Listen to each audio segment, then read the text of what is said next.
Alcohol has been banned in the stands at the French Open due to an incident involving David Goffin, and Iga Swiatek's been speaking out about players being affected by the fans shouting during points. This leads us to the question, should alcohol have been banned at Roland Garros?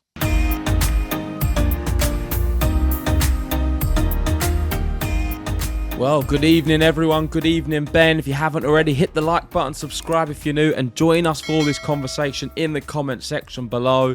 My initial thoughts are this. I can understand why they have done this. What's happened to Goffin is disgusting. It is just an idiot who's taken things too far. For those who don't know, a fan or a spectator, I don't think he's a big tennis fan probably, has spat his chewing gum at David Goffin. He was playing a French player, and Goffin won. The crowd didn't like it, and there were some idiots, pretty much, and they've taken things a bit too far. This has then led to alcohol being banned. I'm disappointed. I think the reason I'm disappointed is I don't think you need to make such a big reaction based off one incident. I agree. I think that it is an overreaction, if anything. Yeah. I think this is the world we live in now. You get one person ruins it for the rest of the world, it seems. It's a little bit like this woke culture that we're suffering with these days, where you can't do anything anymore and everybody has to be punished for just one person's actions. If the security team are there, sort that person out, get them out, and maybe ban them for life if you really want to. I mean, we have the same things in football matches. If somebody runs on the pitch or does something crazy or throws stuff, they're banned for life. Why is the same sanction not included at a tennis match? That's my question. Yeah, if you go to Christopher Clary's tweet first, we Sure. can read that out. I'll let you read it. Sure, it says Roland Garros has banned alcohol in the stands after a series of incidents that led to complaints from David Goffin and Iga Swiatek.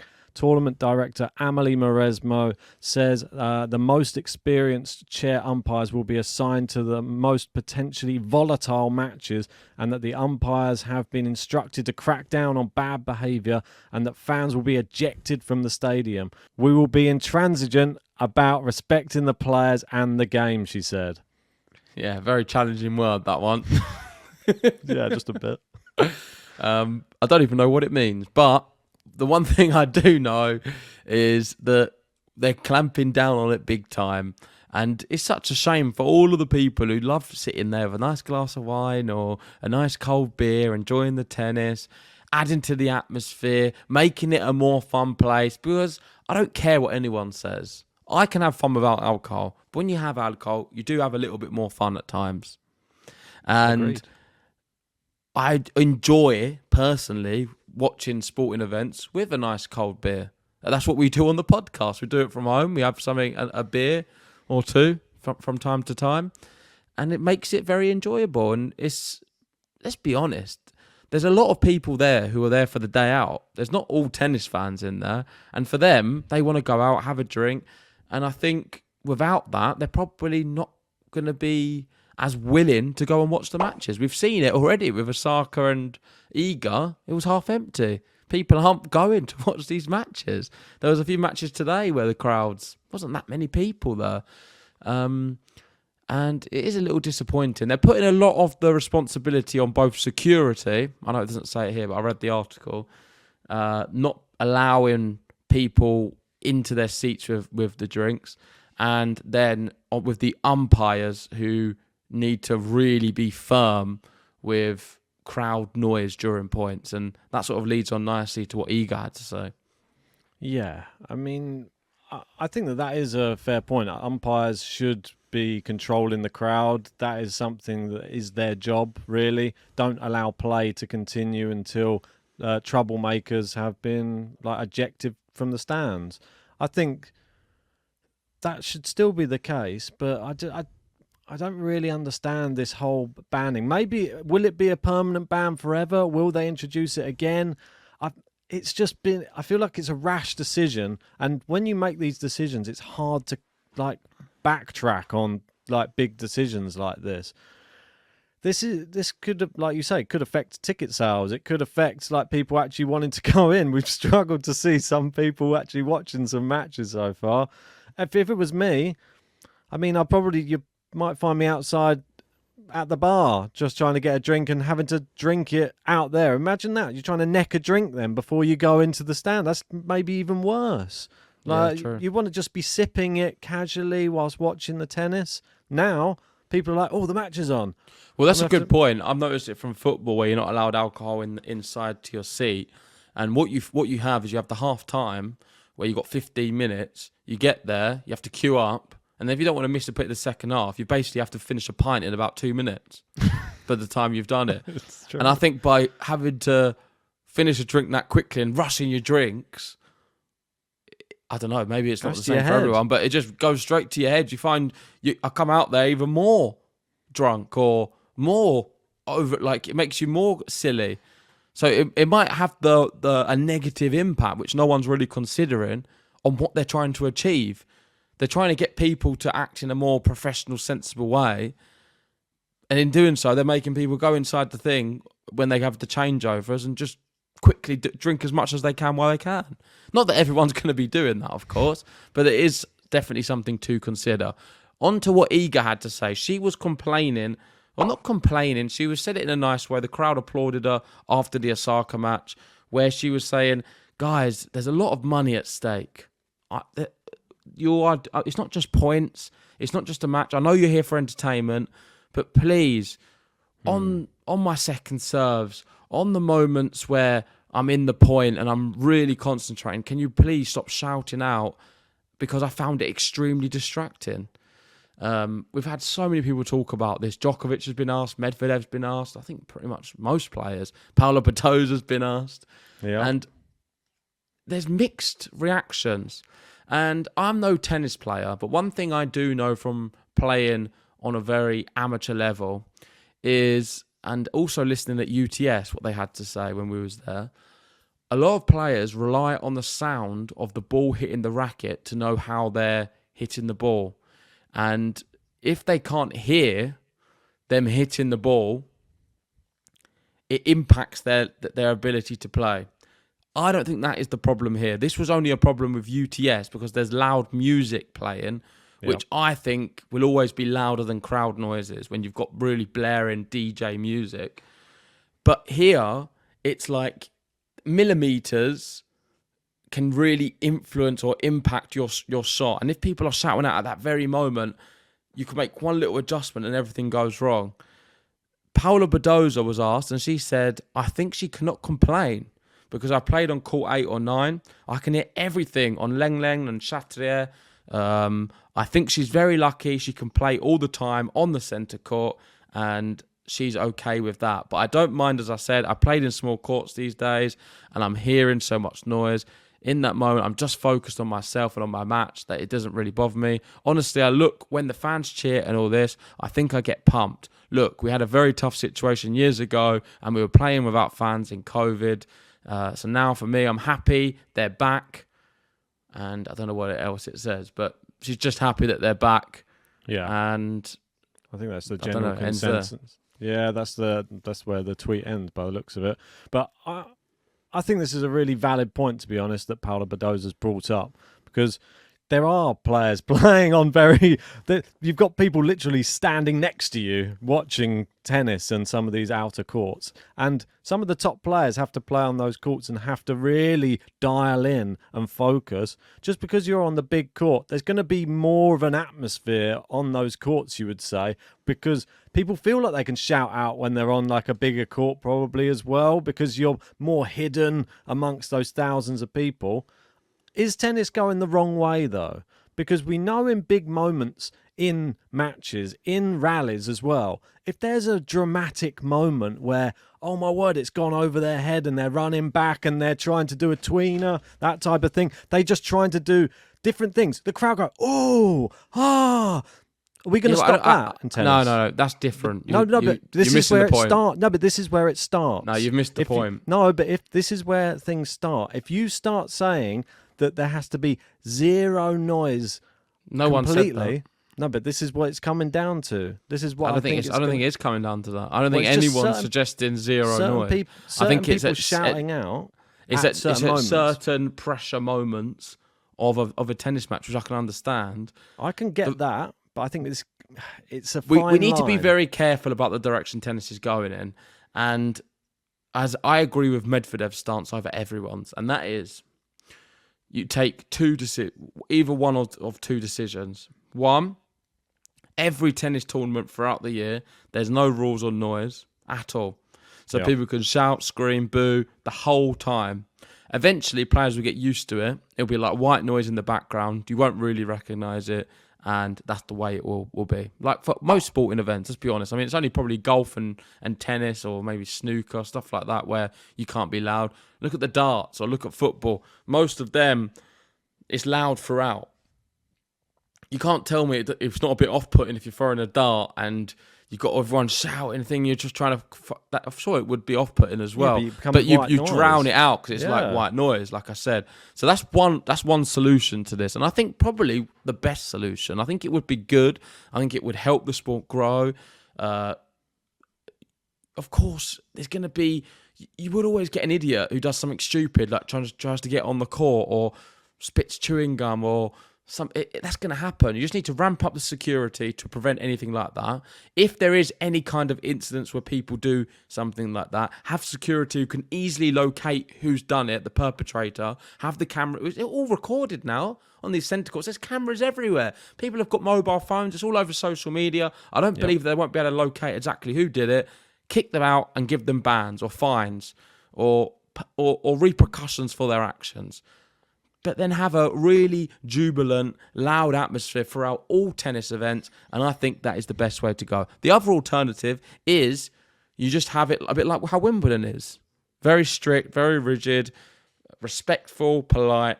But what you're going to do by going down that route more is you're going to discourage a lot of young people to the sport and people who are there for a bit of a good time as well, which I don't think is a bad thing. I know some people are very critical, or they're not even tennis fans there. So what? You don't have to pass a tennis test to go watch tennis.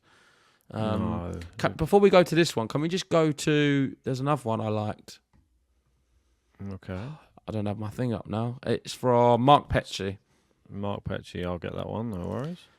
I think it's very fitting to what I was saying. So tennis wanting to get younger people watching, tennis also spending most of its time telling crowds to quieten down. Don't make a sound in a rally. Don't pick a side too vigorously. Don't drink in your seat. But you should also be sat continuously from 11 a.m. to 7 p.m. I know, isn't that ridiculous? I think he's at the nail on the head. I know most people disagreed with this tweet, but I think it's great. And just look at that logically. And understand, in an ideal world, in a Wimbledon, pristine, all white grass, beautiful grass court, it all works. And you've got all these respectful, posh people sitting there saying, oh, what a brilliant shot, a little clap, a ripple of applause after a great shot. Is that going to grow the future of the sport, or is that ancient and historic? Because I'm more of the ilk that's an older mentality. We need to go with something new. We need to get some people involved in the sport more. Yeah. Something more fresh as well. Like, I mean, tennis a bit stuck in its ways, and especially if everyone's going to follow Wimbledon's example, then it's never going to grow the popularity of young people. I'm sorry, that as fans, that is. I think players quite like it. Players on the general consensus, not all of them. David Goffin certainly spoke about how Wimbledon's great and the French crowds is the worst ones he goes to out of all the 4 Grand Slams. And I can understand how it would be off-putting, a lot of the incidents with what happened with Iga, with what happens to all the players. I can understand how it's off-putting, but it's only off-putting because it doesn't happen all the time. And it's only happening at this one event. If it was consistent throughout, where there's always no rules on sounds and noise. I mean, if you play on the clay courts of South America, I'm pretty sure from watching challengers there, it's just as loud, if not louder, than this Roland Garros. And I've seen some fantastic matches there, and they never complain. The players never, ever complain about the atmosphere. I would like that throughout always. I would want Wimbledon to be like that. I want ATP 250s to be like that. Masters events. All of the Grand Slams, every tennis event have an atmosphere, and then eventually players will get used to it, and it will just be white noise in the background. I want to compare it, if possible, to another sport, because there needs to be some parallels between tennis and other sports. It can't just be a standalone thing.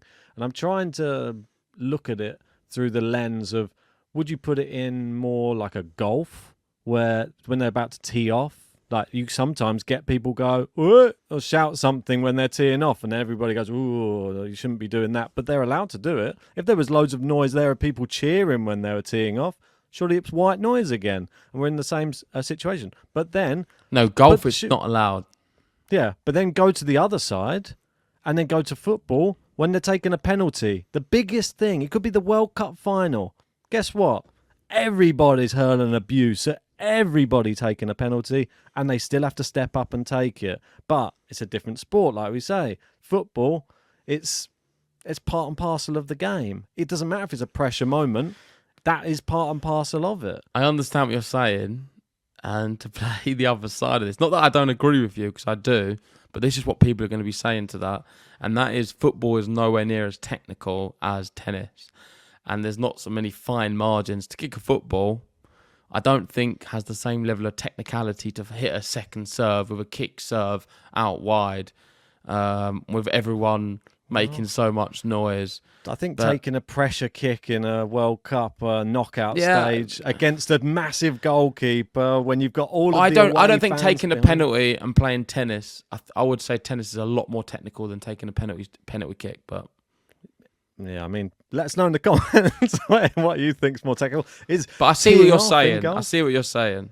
It's just like, I'm trying to find a comparison with other sports. I mean, golf might be the one which is like the standout one. I think people have to be quiet, because it requires so much focus to hit a golf ball correctly. It's just like tennis, though. Yeah, it's similar. I think with golf, you could also have consistent white noise and loudness just while they're teeing up. And then people would get you wouldn't hear it. Exactly. Because all it's about is concentration and focus. You just want to be fully concentrating and focused in the moment. And if people are all making noise, then it's difficult to keep that focus. But if there's always a noise, you don't hear it. Exactly. It's like if you live in a house near a train station and there's trains going past, you hear it for the first 2 weeks, and after that, you don't hear anything. Because you become accustomed to it. Yeah, it's a very interesting topic, because it's going to divide a lot of people, this. There's going to be some people, the traditionalists, who are going to say, oh, I mean, we don't want it to change. We want it to go like Wimbledon. We want it to be prim, proper, respect the players. And it's not about the fans. It's about the players. But there's the new breed of like tennis fan out there, sports fan. They're going for, like you say, for a day out. A lot of them, this is their opportunity to actually think, oh, I might go to the next Grand Slam next year, or I might come back. If they can't even have a beer when they're there, they might be like, well, I probably won't go next year.